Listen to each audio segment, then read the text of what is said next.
Rádio Piauí.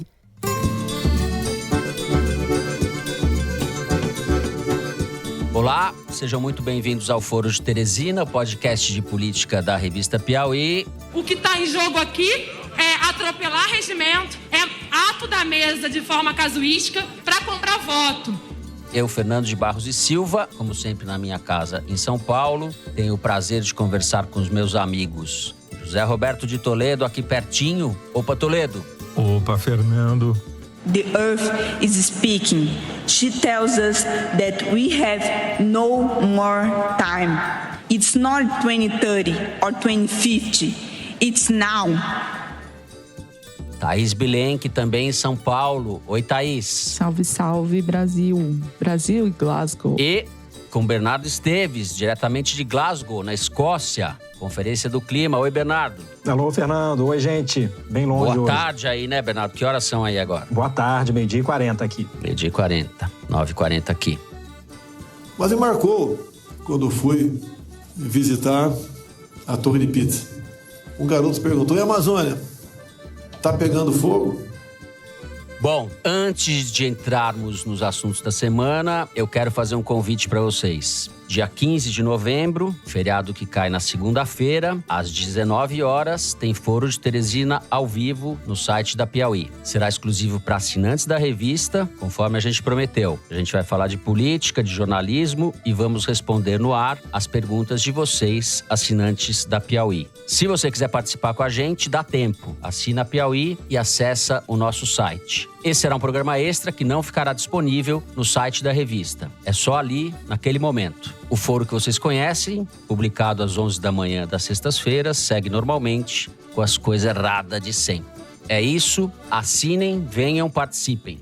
Agora sim, os assuntos da semana. A gente abre o programa falando da aprovação da PEC dos precatórios na Câmara em primeiro turno, em votação apertada na madrugada dessa quinta-feira. O calote em parte das dívidas da União, reconhecidas pela Justiça, é fundamental para os planos eleitorais de Jair Bolsonaro, que pretende usar o Auxílio Brasil, a nova versão do Bolsa Família, para avançar sobre o eleitorado de Lula. A votação da PEC, no entanto, tem mais efeitos sobre a disputa de 22. O PDT rachou e a maioria votou a favor da emenda e Ciro Gomes, pré-candidato do partido à presidência, suspendeu a sua candidatura. Temos aí uma crise instalada. Enquanto isso, Sérgio Moro, ex-juiz da Lava Jato e ex-ministro da Justiça de Bolsonaro, se filia ao Podemos na próxima semana, numa cerimônia que está sendo anunciada com grande estardalhaço. Nada ainda está definido, mas o discurso do candidato e os preparativos do evento são de quem vai disputar a presidência.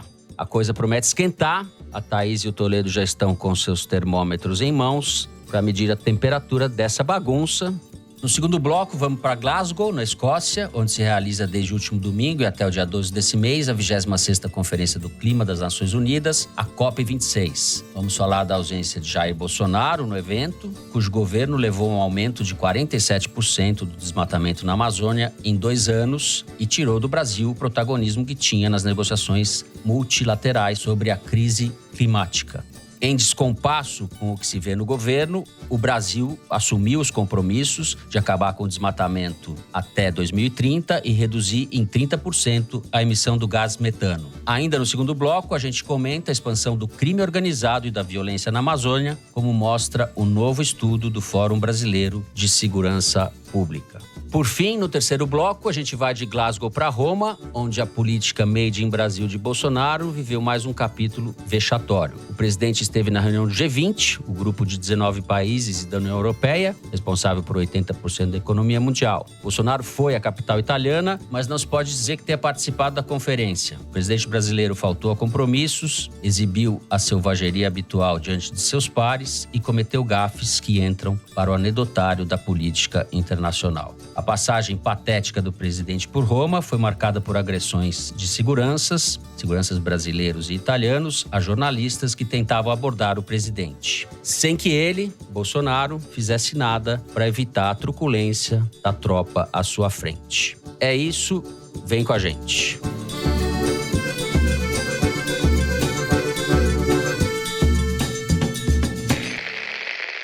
Bom, Thaís Bilenque, a PEC dos precatórios foi aprovada em primeiro turno, uma votação bastante apertada na madrugada dessa quinta-feira. E isso dá perspectiva para que o Bolsonaro tenha, sim, o dinheiro do Auxílio Brasil. Vamos começar pela PEC, daí a gente fala dos efeitos disso sobre as demais candidaturas à presidência, especificamente sobre o caso do Ciro Gomes, que retirou a candidatura temporariamente.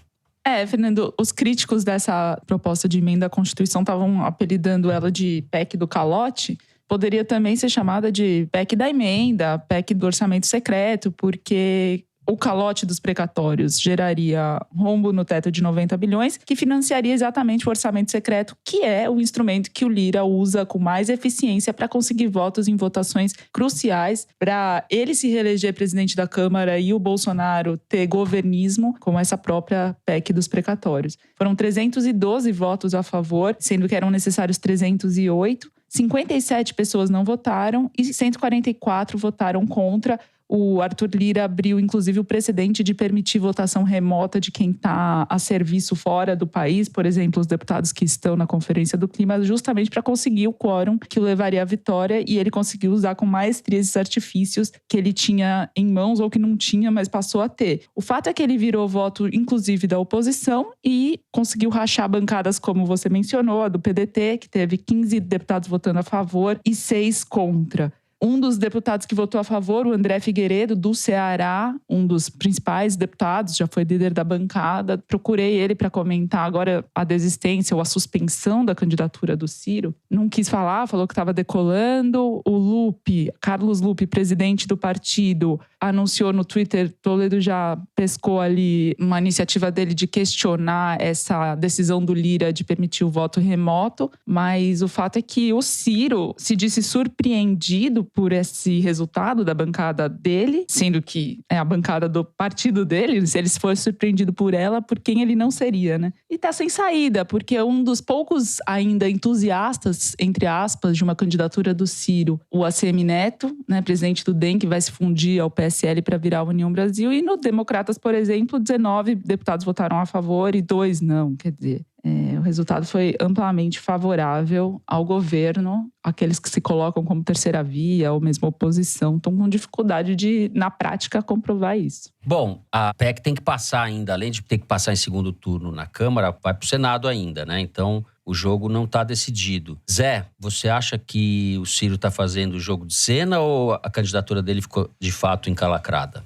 A candidatura dele ficou inviabilizada se a bancada do PDT na Câmara não mudar o voto no segundo turno de votação. A chantagem que o Ciro está fazendo com os deputados é essa. Ou vocês mudam o voto no segundo turno, ou eu vou deixar de ser candidato a presidente pelo partido. Mas antes de chegar no Ciro, Fernando, eu queria falar um pouquinho sobre a atuação do Arthur Lira. Porque o Arthur Lira foi absolutamente perfeito do ponto de vista do governo nessa votação dessa emenda dos precatórios. Claro que, como disse a Thaís, o interesse dele é manter o seu mandato de primeiro-ministro do Brasil hoje em dia, graças a esse orçamento paralelo que ele inventou e que ele comanda. Que essa emenda existe como desculpa para gerar recursos para o Auxílio Brasil, mas o motivo real que levou essa votação expressiva de mais de 2/3 dos deputados aprovarem uma emenda constitucional nessa altura do campeonato não foi fazer benemerência para os outros, foi fazer benemerência para si próprios. E o Arthur Lira explorou isso à perfeição. Ele mostrou que tem algo fundamentalmente em comum com o Bolsonaro, que é a capacidade de rachar. Seja o país e a oposição, seja verbas e salários, né? O rachadão e a rachadinha. Ele conseguiu, por exemplo, rachar o PSDB. Ninguém está falando do PSDB porque o PDT e o Ciro viraram notícia, mas o PSDB, 71% dos deputados do Dória e do Eduardo Leite, que são teoricamente candidatos de oposição ao presidente da República, votaram a favor da PEC dos precatórios, a PEC do calote do Bolsonaro. O PSDB já tinha votado a favor do Bolsonaro, já tinha rachado na questão do voto impresso, que era uma vergonha, pior ainda. Sim, mas isso só mostra como se consolida como um partido da base aliada, não um partido de oposição, né? O que enfraquece de maneira, a meu ver, letal a candidatura, seja de Dória, seja de Eduardo Leite. O PSB, que é um partido de oposição que se aproximou do PT nos últimos tempos, 31% dos deputados votaram junto com o governo. Eu poderia aqui passar minutos falando sobre como quase todas as bancadas racharam, com exceção do PT, do PSOL, da Rede, do Novo e do PCdoB, que votaram 100% contra a emenda. Mas o fundamental, a meu ver, aqui é o seguinte: teve uma votação um pouquinho antes dessa votação que a gente está comentando, em que a oposição foi medir a temperatura e pediu lá para fazer uma coisa qualquer só para ver quantos votos o governo tinha. E o governo ficou com 307 votos, um a menos do que ele precisava para aprovar. Entre essa votação e a votação decisiva, o Arthur Lira manobrou, fez essa chicana absurda de permitir deputado ausente votar remotamente, mas, além disso, ele fez uma coisa genial. Ele fez um acordo para que os precatórios da educação, mais especificamente do Fundef, né, que não existe mais, que era o Fundo de Financiamento da Educação, que beneficiam professores do Ceará, Pernambuco, Bahia e Amazonas, entrasse ali de fininho nessa emenda para que fossem pagos em 3 anos, 40% no primeiro ano, 30% nos anos seguintes. E isso virou votos nesses estados. Então, por exemplo, no PDT do Ceará, o estado do Ciro Gomes, do clã da família Gomes, dos 5 deputados, 4 votaram a favor da PEC. Quer dizer, não é só o PDT que traiu o Ciro Gomes, os deputados do seu estado, do seu partido, né? E assim, quase todos os deputados do Nordeste do PDT votaram a favor dessa emenda. Enfim, o Palácio, quanto menos se mete lá, quanto menos intervém, melhor, porque o Arthur Lira consegue aprovar as coisas sem atrapalhar. Moral da história, para mim, é o seguinte: isso demonstra que o maior inimigo do Brasil, ao contrário do que as pessoas falam, não é o populismo, é o fisiologismo. O populismo é decorrência do fisiologismo, porque se não fosse o fisiologismo, a gente não teria visto o que se viu nessa madrugada, porque foi exclusivamente pelo fisiologismo que se aprovou essa emenda. E o populismo acaba sendo uma resposta ao fisiologismo, seja a direita, seja a esquerda, para dizer: não, esse sistema não funciona, estou aí para mudar tudo. E os populistas acabam se beneficiando desse mesmo esquema, como está provado agora. Bolsonaro só conseguiu aprovar a sua medida eleitoreira graças ao fisiologismo que vai beneficiar tanto os deputados quanto o Arthur Lira quiser.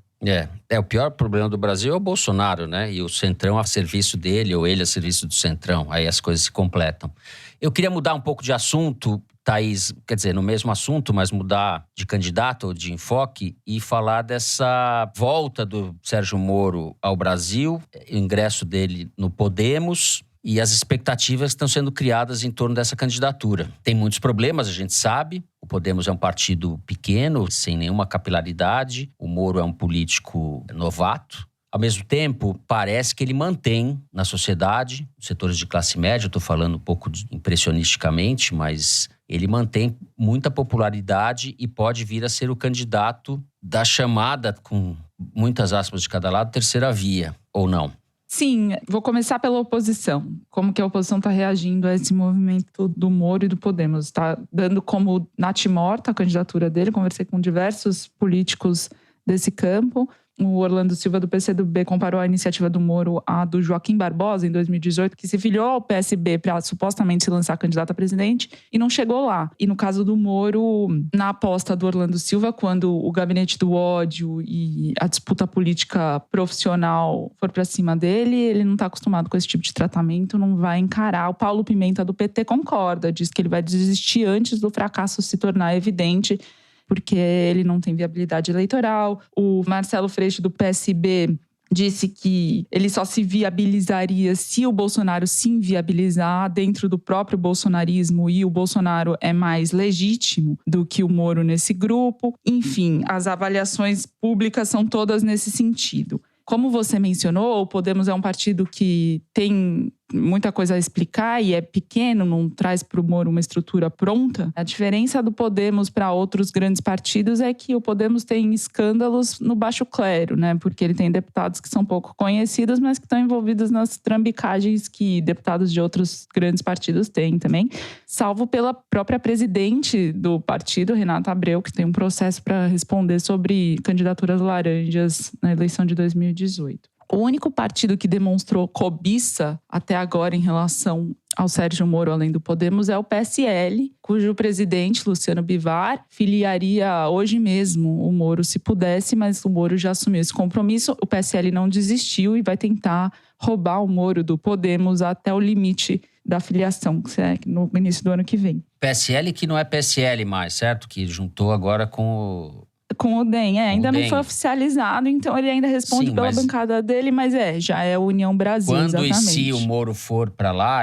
será o partido do Assemineto também, não só do Bivar, né? E o Assemineto não é um entusiasta do Moro como o Luciano Bivar, em tese, é.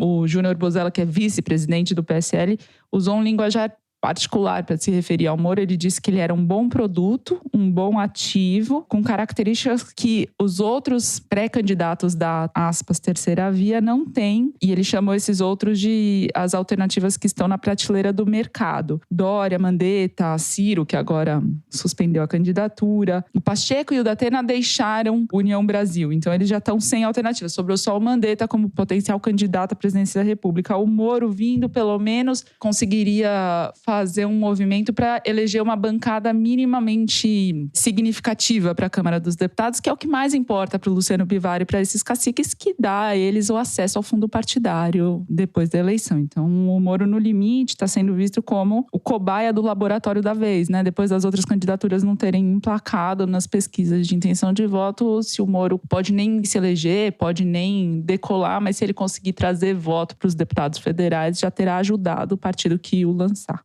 O Moro cria um problema sério para o Ciro Gomes também, né? Porque a estratégia de votação para a eleição do Ciro Gomes montada pelo João Santana, o ex-marqueteiro do Lula e do PT, foi justamente atacar o Lula, tentar conquistar votos no antipetismo, que é a avenida onde o Moro trafega, a única avenida onde ele pode trafegar e que já está ocupada majoritariamente pelo Bolsonaro. Então, o Bolsonaro mantendo o quarto de eleitorado que ele tem e o Moro se lançando, a avenida para o Ciro vira uma viela, né? Então, também essa suspensão de candidatura tem que ser vista nessa perspectiva. Por outro lado, tampouco acredito na viabilidade eleitoral do Moro. O partido dele, além de ser quase nanico, Podemos, ele não está podendo tanto assim, porque nessa votação dessa PEC, por exemplo, ele rachou pela metade. É minúscula a bancada, mesmo assim ficou metade a favor do governo, metade contra. Como o PDT tampouco se mostrou um partido com unidade, né? O que é o vício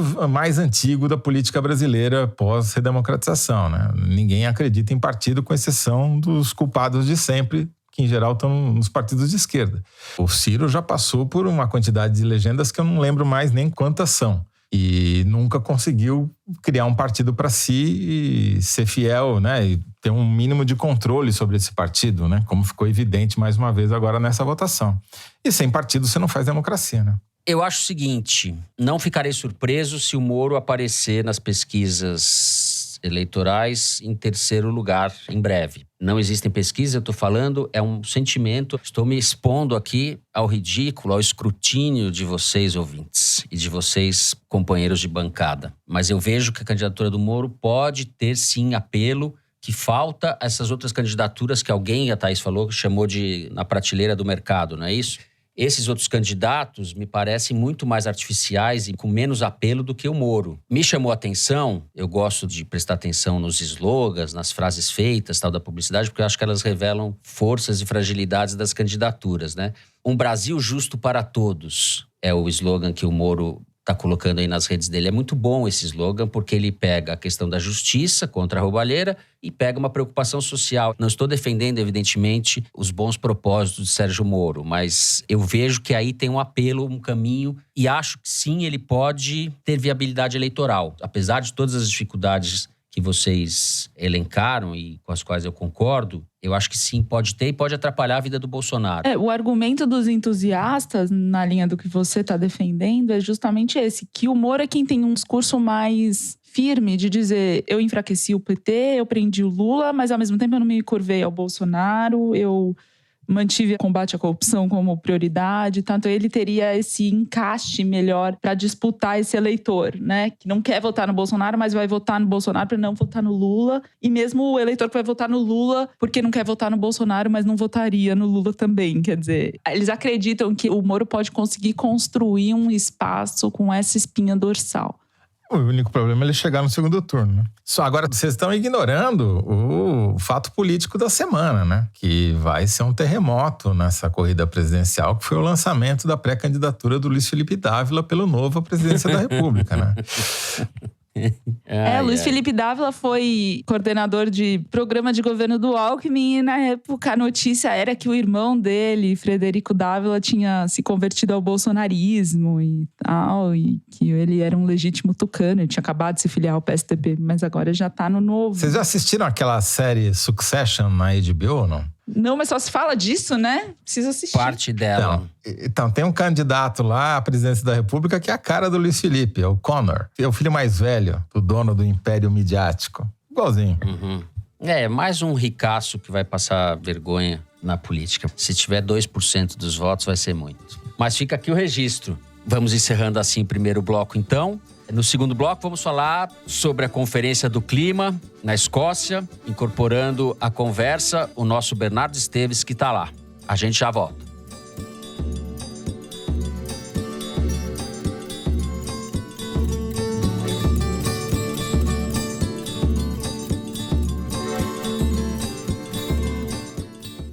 Assine a Piauí exclusivamente digital.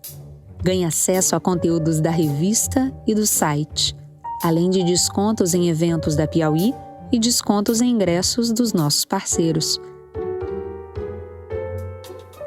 Você que está acompanhando o Foro de Teresina, assinante digital, tem acesso exclusivo a edições especiais do podcast de política da revista Piauí. Assine a Piauí Digital. É conteúdo que não acaba mais.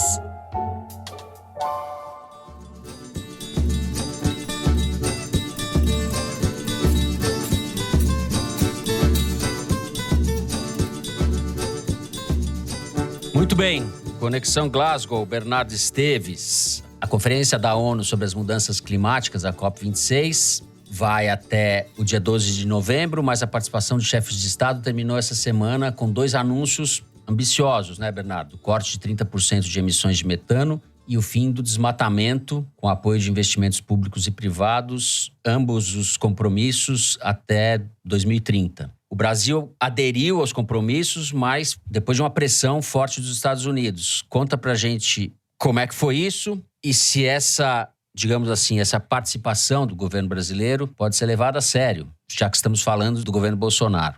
Pois é, Fernando. A primeira semana da Conferência do Clima começou com notícias que deixaram no ar algum otimismo para o andamento dos trabalhos aqui, com esses 2 anúncios que você mencionou, né? Os compromissos de redução de metano e de acabar com o desmatamento, né?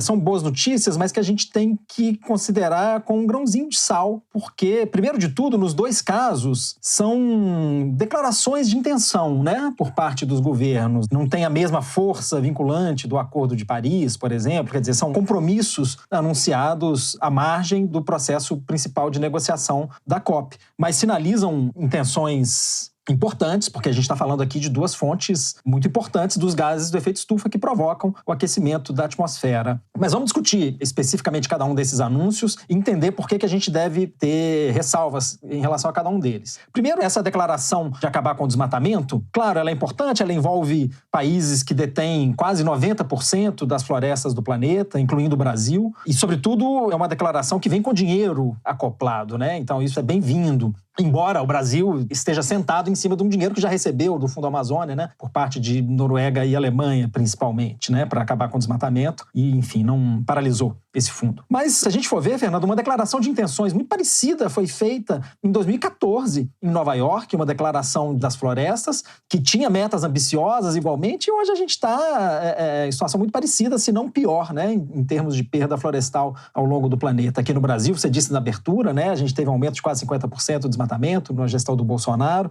Então, enfim, essas declarações, claro, elas sinalizam a vontade dos países, mas elas não vêm junto com ações detalhadas dadas do que vai ser feito, o que a gente vai mobilizar para, de fato, cumprir esses objetivos, né? Por enquanto, são declarações muito bonitas, a gente acolhe, são bem-vindas, mas daí a gente quer ver, né? Assim, o Brasil assinou essa declaração, mas cadê o plano de combate ao desmatamento, né? O Brasil tinha um plano muito bem estruturado que o governo Bolsonaro substituiu por um plano genérico de poucas páginas e que não detalha exatamente o papel de cada instituição. Enquanto isso, o IBAMA e ICMBio são deixados às moscas, estão sendo totalmente esvaziados, os servidores desestimulados. Então, enfim, a gente não vê na prática o que vai acontecer, de fato, para marcar uma inflexão do poder público brasileiro no combate ao desmatamento. Em relação ao outro compromisso que foi anunciado essa semana, da redução de 30% das emissões de metano, ela é interessante porque esse é um gás, a gente fala muito de gás carbônico, né, do CO2, dióxido de carbono, que é o principal gás daqueles que causam efeito estufa, mas o metano vem em segundo lugar e com um potencial de causar um aquecimento global muito maior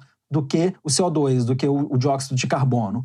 Então, tem muita gente dizendo por aí que o jeito mais fácil da gente combater o aquecimento global é justamente atacar as emissões de metano, que representam uma parte importante que contribui muito mais para o efeito estufa. Cada molécula de metano contribui mais do que uma molécula de CO2. Então, é importante a gente estar olhando para isso. Agora, no Brasil, assumir esse compromisso vai implicar que a gente reveja de maneira estrutural as práticas agropecuárias, né? Assim, o metano que a gente emite vem na maior parte, a Thaís falou isso no programa da semana passada, né? Está sobretudo na pecuária, está sobretudo na fermentação entérica, no arroto dos bois, né? A gente precisa desenvolver novas técnicas de manejo, né, de pastagem. Existem tecnologias para isso. Custa dinheiro e custa vontade política também. A gente talvez enfrente resistência por parte do agro para a adoção dessas técnicas mais inovadoras, mas a gente conhece mais ou menos o caminho para reduzir isso.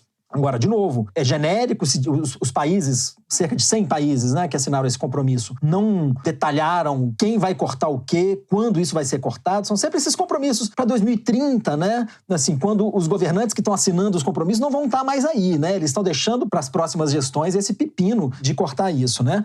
A participação do Brasil nesses dois compromissos é relativamente surpreendente, porque o Brasil, no passado, estava se opondo à redução do metano, por exemplo, e o Brasil tinha chegado como vilão, né, nessa conferência, e a gente vê essa tentativa do Itamaraty de apresentar o Brasil de roupa nova, né? O Itamaraty anunciou isso no Twitter, dizendo que o Brasil é parte da solução. Essa frase, né, assim, o Brasil é parte da solução, está aparecendo muitas vezes na boca dos representantes do país aqui em Glasgow, né? Então o Brasil está tentando se colocar como parte da solução, mas é isso, por enquanto são anúncios, né? A gente não viu, de fato, mudanças na política e sinais muito claros de que o jogo vai virar, em especial no combate ao desmatamento. Então, assim, o Brasil fala, ok, a gente vai participar desse esforço, a gente vai zerar o desmatamento até 2028, o plano que o Brasil anunciou antecipa até em 2 anos, mas a gente não vê, o governo não anunciou concurso novo para fiscais do IBAMA, o governo não anunciou que vai reforçar o processo de multas. Acho que a gente não deve ser ingênuo e esperar alguma coisa diferente do que se viu em termos de política ambiental por parte do governo Bolsonaro, né? O próprio governo parece não acreditar nessa meta que ele está colocando, Fernando. Em matéria publicada essa semana no site da Piauí, eu apresento um cálculo que o engenheiro florestal Tasso Azevedo fez do potencial que o Brasil teria de cortar suas emissões se de fato acabar com o desmatamento, que é o que ele está prometendo junto com outros países, né? Ele fez uma conta de padaria e viu que se de fato o Brasil fizer isso, o Brasil vai reduzir até 78% as suas emissões em relação a 2005, que é o ano que a gente tomou como base para os nossos compromissos. Só que o Brasil, ao colocar de novo a sua meta num plano apresentado aqui em Glasgow, o Brasil falou que ia reduzir só 50%. Quer dizer, os próprios integrantes do governo estão batendo cabeça. Eles não viram que se o país de fato acabar com o desmatamento, a gente tem um potencial de cortar quase 80% das nossas emissões. Se a gente faz esse anúncio aqui em Glasgow, o Brasil sai como herói. Sai dizendo, olha só, ninguém está propondo uma meta tão ambiciosa como essa. Mas parece ou que o Brasil não acredita muito nisso, ou então, é o que o Toledo talvez vá dizer, é um exemplo de caquistocracia. O governo não se deu conta que o compromisso que ele afirmou envolve uma redução super ambiciosa que seria muito bem vista aos olhos internacionais. Thaís, você apurou aí a respeito da ida de deputados para Glasgow. Apurei a respeito da ida de deputados para Glasgow, mas antes queria até comentar com o Bernardo sobre um dos projetos que estão sendo muito discutidos em Glasgow, segundo o deputado Rodrigo Agostinho me falou, que é um projeto que está em discussão no Congresso americano, que poderá exigir 100% de rastreabilidade dos produtos vindos do Brasil. Você está acompanhando isso? Então, Thaís, esse compromisso de desmatamento, ele envolve também que empresas e países se desvinculem, né, assim, de commodities ligadas ao desmatamento. A gente está vendo um reforço dessa tendência e acho que o futuro é esse, a gente ter uma rastreabilidade cada vez maior desses produtos. Segundo o deputado, a Europa hoje exige rastreabilidade da soja, mas alguns países europeus também exigem da carne, mas os Estados Unidos estão pressionando, pelo menos a sociedade civil está pressionando o Congresso a exigir rastreabilidade de todos os produtos brasileiros, o que imporia para o agronegócio brasileiro uma necessidade de reformulação enorme da cadeia produtiva, né? Em relação aos deputados, tem a ver com isso, porque o Arthur Lira foi responsável por definir quem que é a delegação de deputados que representaria a Câmara em Glasgow. Ele demorou muito para definir esses nomes. Inicialmente, ele colocou de 10 deputados, só 2 da oposição, todos os outros ligados ao agronegócio. Então, por exemplo, a Joênia Wapichana, que é a única deputada indígena do Brasil, teve que ir à tribuna, brigou com o Lira para poder ser incluída e acabou sendo. O próprio PT estava sem representante, depois o Lira incluiu 2 nomes, mas o Nilton Tato, que é o secretário de Meio Ambiente do PT, não foi incluído. Então o PT custeou a passagem dele para ele ir a Glasgow e aí ele conseguiu, por meio de militantes petistas na Europa, a casa de alguém em Glasgow para hospedá-lo. A Vivi Reis, do PSOL, a mesma coisa, é a única deputada do partido que é da Amazônia e também ficou de fora. E aí o pessoal pagou para ela ir, mas ela vai ficar no sofá da casa de alguém que ela não conhece para poder... Os hotéis são todos lotados aqui, Thaís. Tem muita gente ficando em Edimburgo e pegando trem todo dia ou ônibus para vir para cá. E é muito caro também, né? E com essa demora, a demora do Lira de definir esses nomes, esses partidos e os gabinetes não tiveram tempo. O Rodrigo Agostinho, esse deputado que eu comentei também, vai ficar no sofá da casa de um ambientalista amigo dele. E a Joênia rachou um Airbnb com outros amigos do movimento indígena para conseguir participar da conferência. Enquanto isso, a Carla Zambelli, que é presidente da Comissão do Meio Ambiente da Câmara, está indo e ainda teve direito a mandar um assessor com antecedência, o Dárcio Bracarense, que é um olavista negacionista, que está pilotando, digamos assim, as informações repassadas para os deputados da delegação oficial da Câmara dos Deputados, passando informes sobre a COP, etc. Agora vai, hein? Agora vai. Agora ele tá... Agora vai. A Carla Zambelli é que dá lastro para os compromissos assumidos pelo Brasil. Dá um lastro, uma credibilidade gigantesca. Né? Depois de 26 COPs, a gente vai finalmente desfazer os nós da negociação climática com Carla Zambelli. Pode ter certeza. Carla Zambelli e a comitiva dos não vacinados. Antes de terminar, quero passar para o Toledo para falar um pouco, não da COP, mas da Amazônia, porque saíram dados bastante assustadores, preocupantes, né, Zé, sobre o avanço do crime organizado e da violência naquela região. É verdade, Fernando. A gente publica essa semana no site da Piauí um artigo assinado pelo Renato Sérgio de Lima, pela Samira Bueno e pelo Davi Marques, do Fórum Brasileiro de Segurança Pública, que reuniram dados não só do próprio Fórum, mas também do Instituto Clima e Sociedade, Universidade Estadual do Pará e várias outras organizações que estudam a Amazônia. E o foco desse relatório específico foi a interiorização da violência na Amazônia. A região norte do país e a Amazônia especificamente se tornaram o novo foco da expansão da violência e dos homicídios no Brasil, né? Pra você ter uma ideia, entre 2018 e 2020, a taxa de homicídio no interior da Amazônia foi na contramão da tendência de queda no resto do Brasil. Ela cresceu 9%, enquanto nas outras regiões e municípios parecidos, municípios interioranos, caiu 6%, quer dizer, completamente oposta à tendência, né? Já nos municípios de transição entre essa área rural e a área dos maiores centros urbanos, o aumento da taxa de homicídio na Amazônia foi de 14%, enquanto o resto do país caiu 3%. Como consequência disso, se a gente pegar um período de tempo maior, de 1980 até 2019, enquanto o Brasil viu a sua taxa de homicídio crescer 85%, na Amazônia ela cresceu 260%. Tudo isso fica parecendo uma sopa de números e letrinhas, mas se explica por um processo que está diretamente ligado à devastação da Amazônia.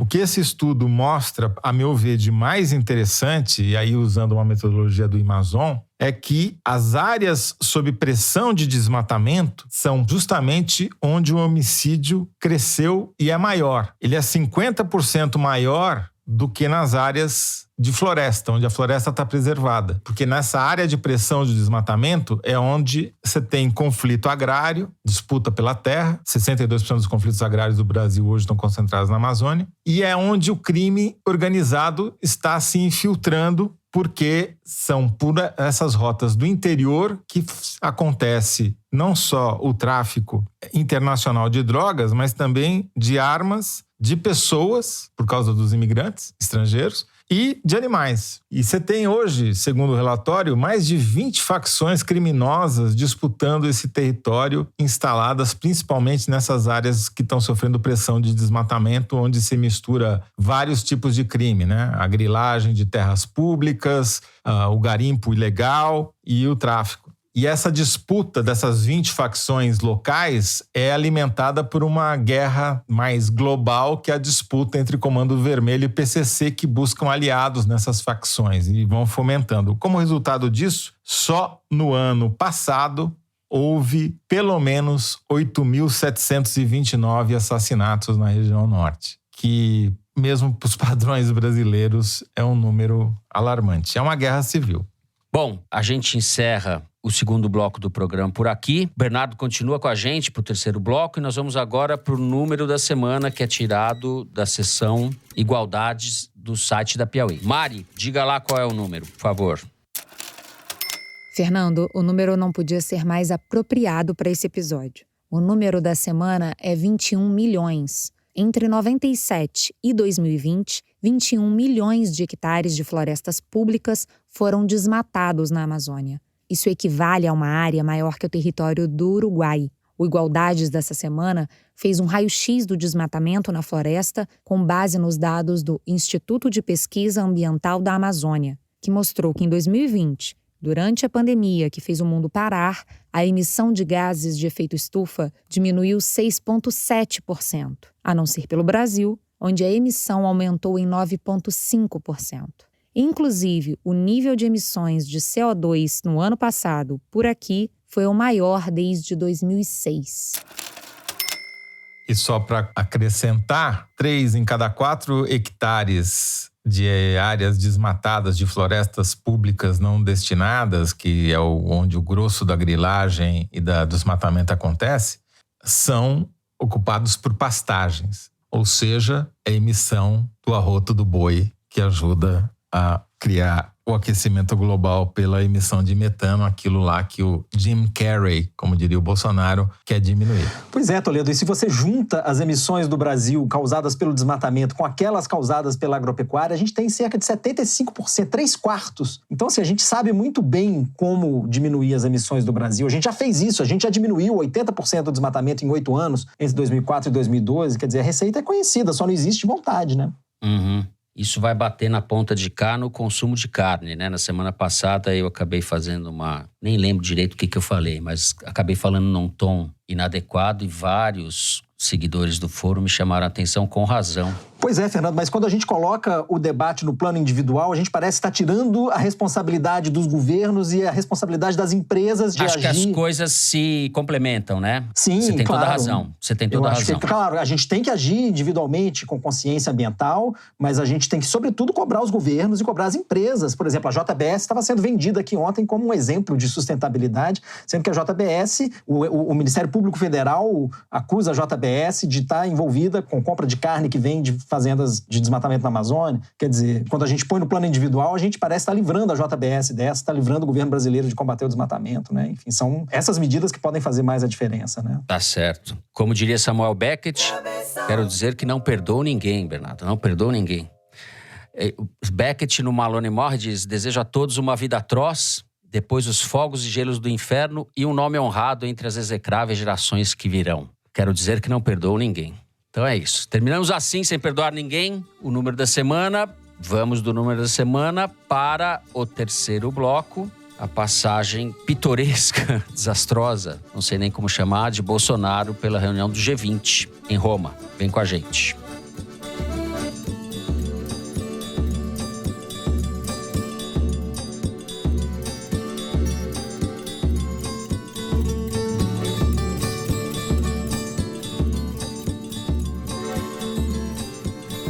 Bom, muito bem, Zé. Muito já se falou sobre a passagem do Bolsonaro pela reunião do G20. Como eu disse na abertura, ele faltou a compromissos, cometeu gafes. Enfim, foi o Bolsonaro, né? O vadio Bolsonaro de sempre, grosseirão, incentivador de truculência. Pelo menos alimentou a imprensa internacional com alguns momentos de diversão à nossa custa, né? Vários programas do mundo inteiro. Ainda essa semana recebi o programa americano ridicularizando o Bolsonaro porque ele cometeu uma gafe da qual você gostou. Ele confundiu o John Kerry, que foi enviado especial pelo governo americano à COP e ao G20 para tratar justamente da emissão de gás metano, tentando convencer os países a reduzir essa emissão. E depois do encontro, o Bolsonaro deu uma declaração rápida dizendo que tinha se encontrado com o Jim Carrey, que é aquele humorista do Máscara, né? Que não podia falar nada do que eles haviam conversado porque era segredo. Sim, conversei com o Jim Carrey também, alguma coisa reservada, desculpa, não posso falar com vocês. Do onde se conclui que o Bolsonaro só topou a redução de emissão de gás metano porque ele não entendeu nada, ele não sabia nem com quem ele estava falando, né? Ele não entendeu nada do que foi dito e a máscara caiu, enfim. O Bolsonaro vai passar por esse encontro do G20 como o cara que chamou o John Kerry de Jim Carrey, confundiu, ou seja, um senador com um humorista. Se fosse no Brasil, até que seria aceitável, né? Mas nos Estados Unidos é um pouco mais difícil. E o cara que pisou no pé da Merkel no último encontro do G20 que ela participou. Quer dizer, ele vai ficar inesquecível, pelo menos para a chanceler alemã, né? E pela sua ausência, ele foi uma grande ausência, né? O Bolsonaro marcou presença pelo que ele não fez, por onde ele não esteve, pelo que ele não disse. Ele é um vácuo. O Bolsonaro é um vácuo na política internacional. E a ausência dele na COP, né? Estava lá na Europa e não quis ir à COP, porque realmente meio ambiente para ele é para ser garimpado, queimado, devastado. Não é para ser levado a sério, né? A natureza é para ser explorada e destruída, não para ser preservada. Agora, o ponto que me chamou tanto a atenção quanto esses foi a violência com que os repórteres brasileiros que estavam cobrindo a viagem dele foram tratados. Não apenas pela polícia italiana, que mostrou-se digna de Mussolini, mas pelos agentes de segurança brasileiros, que faziam a segurança do Bolsonaro durante a viagem. Você teve repórter sendo empurrada, teve repórter tomando tapa no celular e teve repórter tomando soco no estômago, né? Que, me parece, pode vir a ser um presságio, uma prévia do que a gente vai assistir durante a campanha eleitoral de 2022, o que é muito preocupante. De acordo. Thaís. Bom, no começo, no primeiro ano do governo Bolsonaro, falava-se muito que o Bolsonaro era influenciado pela ala ideológica, sobretudo, talvez, nesses eventos internacionais. E aí o Felipe Martins redigia os primeiros discursos do Bolsonaro, tanto em Davos quanto na ONU. Agora tá mudo, né? Na rede social, quando fala para se defender das acusações de ser supremacista e nazista. O Ernesto Araújo, que era chanceler, se reunia escondido com o secretário de Estado do Trump para tramar uma invasão para a Venezuela. Agora faz propaganda de entrevista para canal amigo, para tentar se fortalecer como candidato a alguma coisa. E o Olavo de Carvalho, que demitia a essa altura do ano, demitia ministro pelo Twitter, agora tá saindo de hospital, fazendo propaganda de livro dele para ver se consegue algum dinheiro para pagar os tantos de processo judicial que ele tem. E o Alan dos Santos, que nem mais rede social tem, porque foi banido depois de tudo isso. Então, aquela tutela que a gente falava, que foi substituída pela presença do centrão no governo, né? O Arthur Lira, interlocutores dele, no entorno dele, reagiram da seguinte maneira à passagem do Bolsonaro à Itália. Bom, ninguém é louco, ninguém é negacionista como o Bolsonaro. Eles fazem o que tem que fazer, fazem esse jogo. O resultado disso é a violência física, né? Não é a violência nos discursos, mas enfim. O João Romo, o ministro da Cidadania do Partido Republicano, se tornou o novo carregador de malas do Bolsonaro. Ele está em todas as viagens, dentro e fora do Brasil. Foi à Itália com o Bolsonaro fazer turismo, né? Postando vídeos de gente cantando Ave Maria na cidade onde ele foi homenageado, visitando Basílica. Enfim, tudo isso tentando, na verdade, também todos os benefícios que a caneta de ministro podem dar para ele se candidatar ao governo da Bahia. O jogo é esse, né? O jogo é cada um lutando pelos seus próprios interesses, enfim, e também a reeleição do próprio Bolsonaro para eles se manterem com a caneta na na mão, haja vista a PEC dos precatórios que a gente já falou no primeiro bloco. Ô Bernardo, por tudo isso que falaram o Toledo e a Thaís, a ausência do Bolsonaro em Glasgow pode ter sido positiva. Ninguém sentiu falta, né? Talvez, eu acho que ela é sobretudo eloquente para mostrar como de fato o Brasil não está comprometido com esses compromissos que foram anunciados aqui, né? De fato não existe uma vontade real de acabar com o desmatamento e de se comprometer com a ação climática.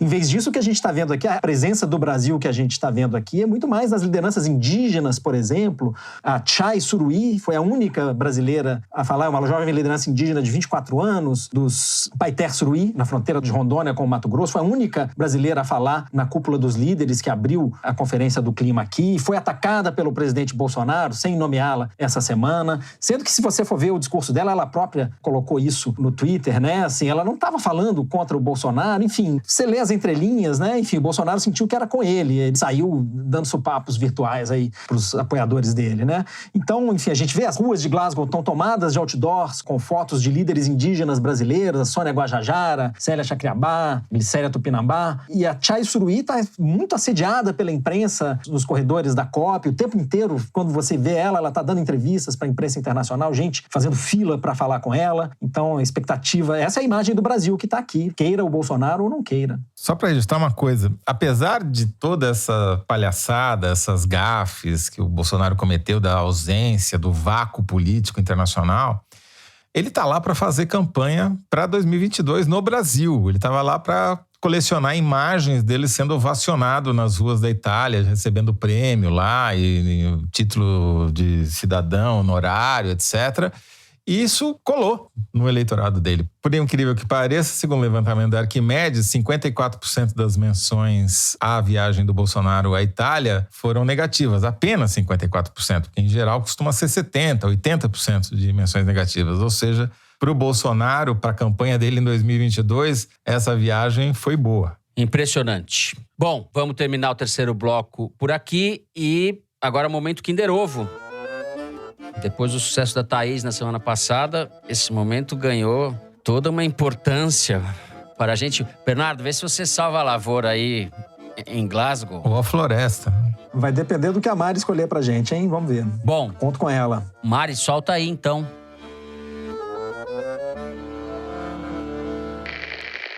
Eu sou empresário, mas eu acho que nós temos de acreditar no Brasil. Que nós temos de mostrar que nós confiamos aqui no Brasil. Você conhece aquela história do Alexandre o Grande, né? Que ele chegou com o exército dele lá para invadir um país. Conterrâneo. De navio. E falou, vamos afundar todos os navios. Ele deixou muito claro para os soldados dele. Nós só temos uma alternativa, ganhar a guerra. Que bosta. Então, eu acho que nós temos de ser um pouco patriotas nessa linha aí, sabe? Acho que ele confundiu o Alexandre o Grande com o Hernán Cortés, mas tudo bem. Né? O Zema é reincidente, hein? Já teve Zema nesse programa, eu acho. Porra, Bernardo, a Mari te deu moral, de bandeja. Né? Obrigação moral eu tinha de acertar essa. Eu fui muito rápida, não dei tempo. Você até acertaria. Isso, agora a Thaís é a nova senhora Kinder Ovo agora. Para a alegria da Thaís Bilenque. O Bernardo até acertou, mas deu uma piscadinha, ia falar, daí falou, não, vai você, Thaís. Brincadeira. Oh. Bom, temos uma nova rainha no Kinder Ovo. Thaís na liderança. Se acertar semana que vem, tem música no Fantástico.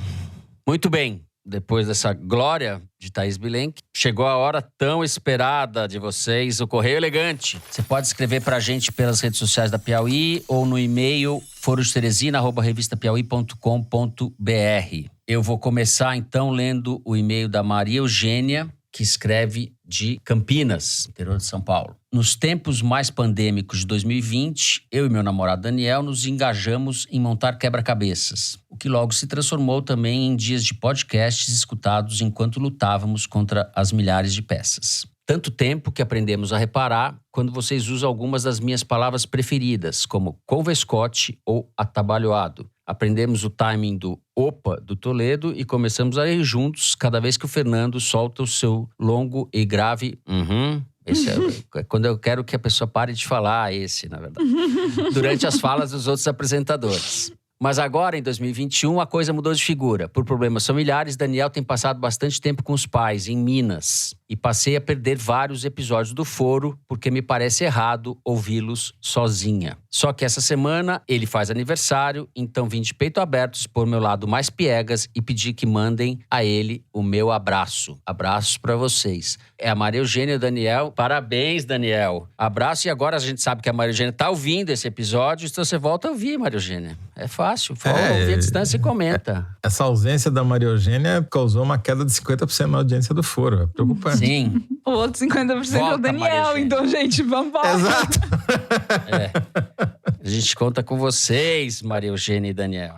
Vou ler um recado do Ricardo Jaime. Cada anúncio de participação do Bernardo me traz um misto de alegria e preocupação. Irônico que um mineiro simpaticíssimo e tranquilo tenha que cumprir tantas vezes o papel de arauto de um apocalipse que se torna cada vez mais próximo. Dessa vez, fico mais feliz que preocupado, pois saberemos em primeira mão de tudo que se passará na COP26 em Glasgow e aproveito para me lembrar de tempos melhores. Tive o prazer de morar na Escócia durante 1 ano, por meio do falecido Ciências Sem Fronteiras. Uma doce lembrança de um tempo em que o Brasil ainda investia em educação. Estive em Edimburgo, ou Edinburgh, como dizem por lá. Devo ter falado tudo errado, mas tudo bem. E as disciplinas que cursei pautaram a carreira que estou seguindo na engenharia. Registro minha homenagem póstuma ao CNPq, que, se não morreu, está hoje em estado vegetativo e respirando por aparelhos. Bernardo, parabéns pela pronúncia correta de Glasgow. Todo mundo falou Glasgow hoje. Ninguém falou Glasgow. É verdade. Boa viagem, nos conte tudo o que acontecer na COP e, se possível, passe em Edinburgh e mande uma foto para nós. Por favor, mandem um beijo pro Rê e pra Chu, meus colegas de Edinburgh e que são ouvintes fiéis do Foro. Abração ao Fernando, Toledo, Thaís, Bernardo e toda a equipe da Piauí. Abração, Ricardo Jaime. Abração, mas eu vou falar uma coisa. O Bernardo confessou, antes do programa começar, que a pronúncia escocesa do inglês não é tão fácil assim, né? A nosso favor tem esse ponto, certo, Bernardo? Justamente, Jaime. Eu ia justamente dizer aqui que eu não vou me arvorar a tentar imitar o sotaque escocês para te mandar um abraço daqui de Glasgow, porque justamente é um desafio. Espero trazer melhores notícias nas minhas próximas participações no Foro. Um abraço grande da Escócia para você e para os amigos Rê e Chu. O Bernardo vai ter uma boa notícia. Semana ele vai falar, tem uma boa notícia. O mundo acabou. Muito bem.